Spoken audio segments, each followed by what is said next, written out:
Ya Bunaya, pesan untuk anak-anakku dari Quran banyak. Ikuti channel Pak D.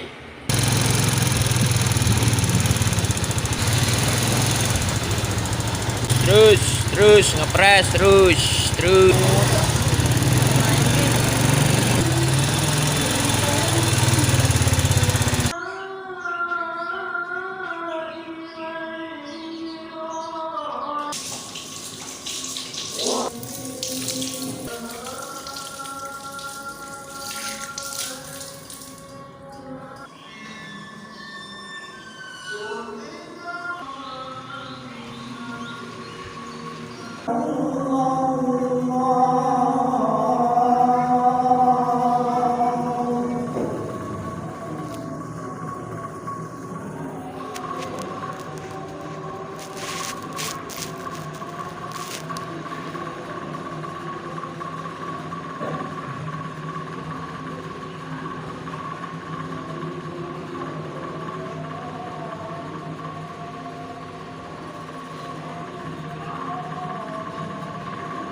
Alhamdulillah Rabbil Alamin wa bihi nasta'inu ala umuri dunya wa din wa asyhadu an la ilaha illallah wahdahu la syarika lah wa asyhadu anna Muhammadan abduhu wa rasuluhu la nabiyya ba'dahu. Wallahu ta'ala Rabbi wa Rabbukum fil Qur'anil Karim fil ayatil mubarakah ya ayyuhalladzina amanu taqullaha haqqa tuqatih wa la tamutunna illa wa antum muslimun. Wa qala aidan fil ayatil akhar ayatil mubarakah ya ayyuhalladzina amanu taqullaha wa qulu qawlan sadida yuslih lakum a'malakum wa yaghfir lakum dhunubakum wa man yuti'illaha wa rasulahu faqad faza fawzan 'azima. Wa qala aidan fil ayatil akhar ayatil mubarakah ya ayyuhalladzina amanu hal adullukum ala tijaratin tunjikum min adzabin alim tu'minuna billahi wa rasulihi wa tujahiduna fi sabilillahi bi amwalikum wa anfusakum dzalikum khairul lakum in kuntum ta'lamun.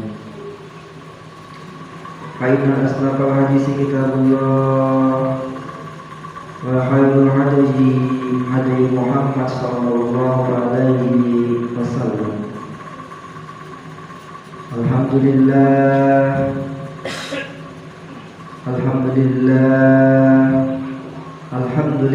Rabbil alamin. Bersyukur yang banyak kita panjatkan kehadirat Allah Subhanahu wa taala pada kesempatan hari Jumat yang mulia ini. Kita semua masih diberikan kesempatan oleh Allah Subhanahu wa taala untuk menghidupkan salah satu sunnah-sunnah Rasulullah sallallahu alaihi wasallam yang diantaranya usikum wa nafsi biqatullah, saling mengingatkan, saling berwasiat, saling menguatkan di dalam keimanan dan ketakwaan. Sesungguhnya iman dan takwa adalah sebaik-baiknya bekal dalam mengarungi kehidupan di dunia dan di akhirat. Jamaah salat Jumat rahimani wa rahimakumullah. Alhamdulillah Allah Subhanahu wa taala memberikan kepada kita titipan berupa mukjizat dari Allah Subhanahu wa taala, yakni mukjizatul Quran mukjizat berupa wahyu Al-Quran,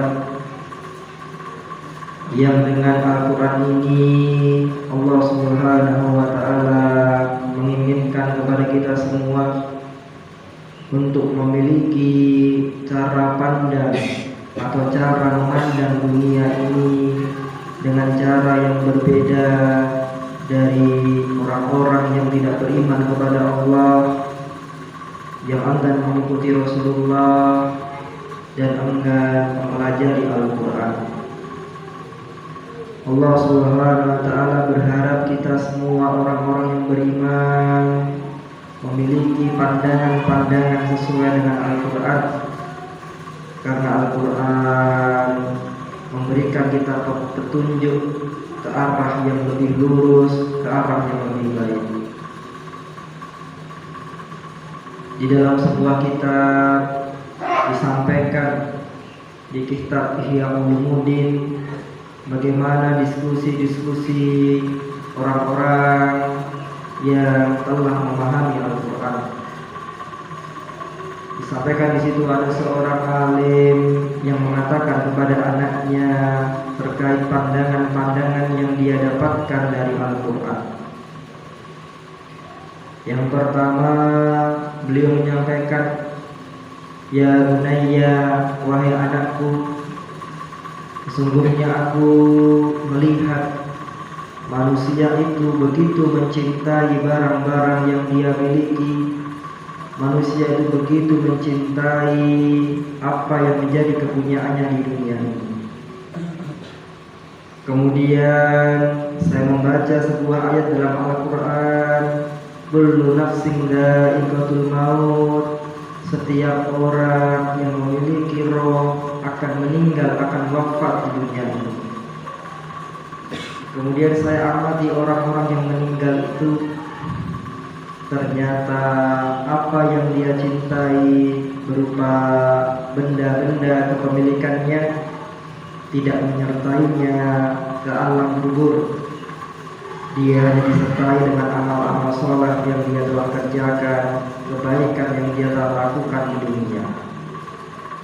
Maka wahai anakku, mulai saat itu saya mencoba memaksa hati saya untuk lebih mencintai amal-amal soleh saya, mencintai kebaikan-kebaikan saya daripada rasa cinta saya kepada apa yang saya miliki.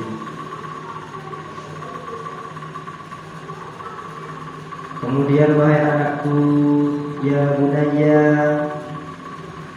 saya melihat sesungguhnya apa yang dimiliki oleh manusia itu pasti akan hilang, pasti akan hancur, pasti akan menyusut nilainya. Saya amati wahai anakku bahwasanya dunia ini akan kita lepaskan, baik itu karena kita tinggal atau karena dia meninggalkan kita. Maka aku membaca sebuah ayat di dalam Al-Quran. Allah Ta'ala di Al-Quran Al-Karim, wa ma inyakum yanfad wa ma indallahi baqah. Sesungguhnya firman Allah Subhanahu wa Ta'ala, apa yang ada di tanganmu akan hilang, sedang apa yang berada di tangan Allah, di sisi Allah, akan baqa, akan kekal, akan abadi. Maka setelah saya membaca ayat itu, wahai anakku, saya mencoba untuk mengimaninya, dan saya berusaha untuk memaksa hatiku memberikan apa-apa yang saya cintai ini untuk Allah Subhanahu wa Ta'ala. Saya titipkan apa yang saya cintai di dunia ini kepada Allah Subhanahu wa Ta'ala, karena saya lebih yakin bahwasannya apa yang ada di sisi Allah, apa yang diberikan untuk Allah lebih kekal, lebih abadi daripada apa yang saya bawa dan apa yang saya pegang. Kemudian wahai anakku, ya bunayya,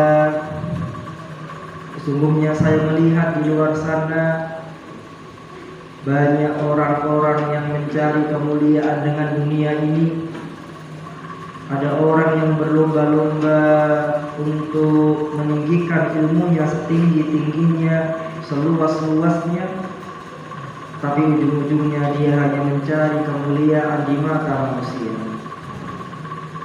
Kemudian saya juga melihat di luar sana banyak orang-orang yang giat untuk mengumpulkan harta pagi, sore, malam, hingga pagi lagi, berkutat dengan dunia, mengumpulkan harta, dan ujung-ujungnya harta yang dia kumpulkan hanya untuk mencari kemuliaan di mata manusia.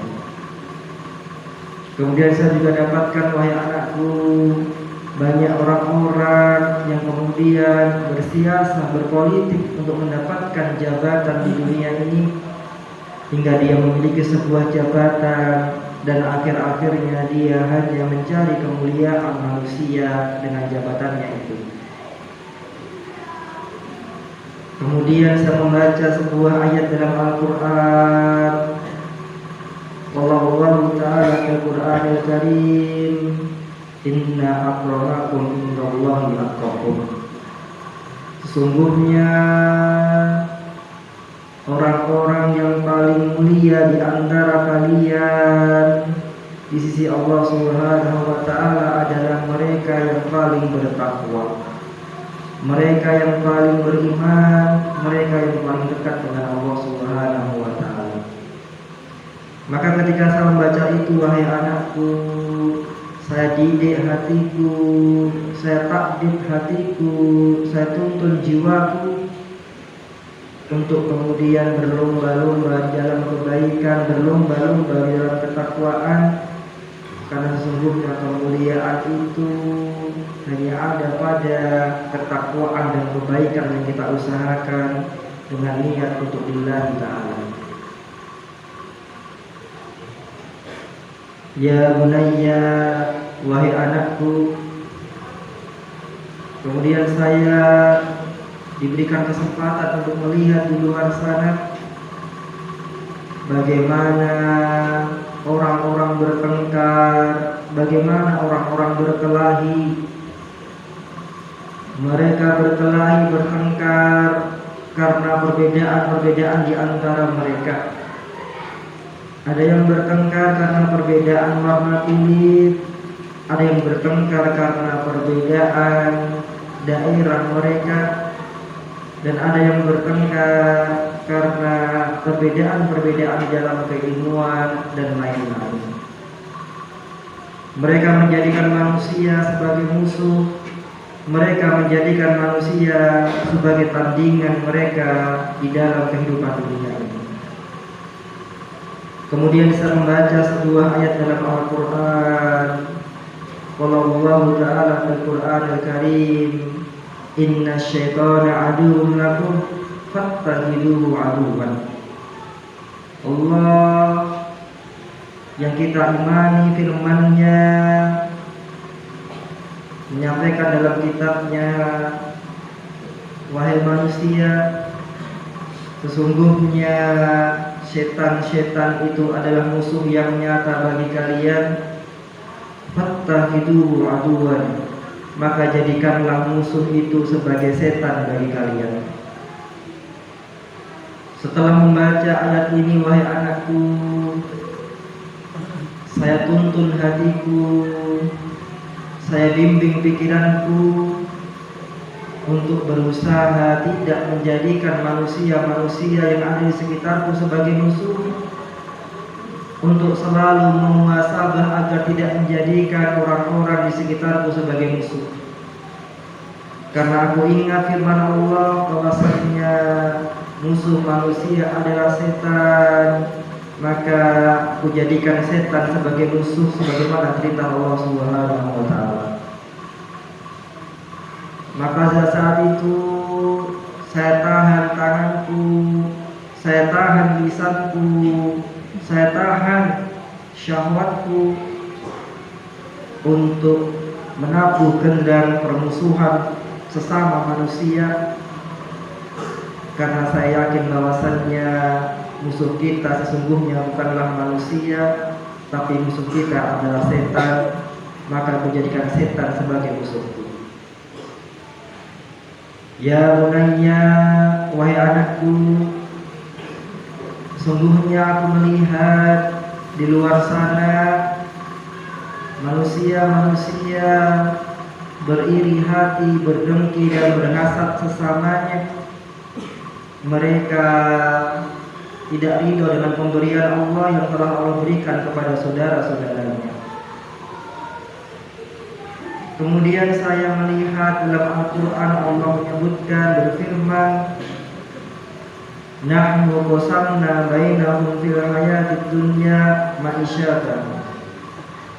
Sesungguhnya kami telah membagi dengan adil bagian-bagian di dunia ini untuk mereka.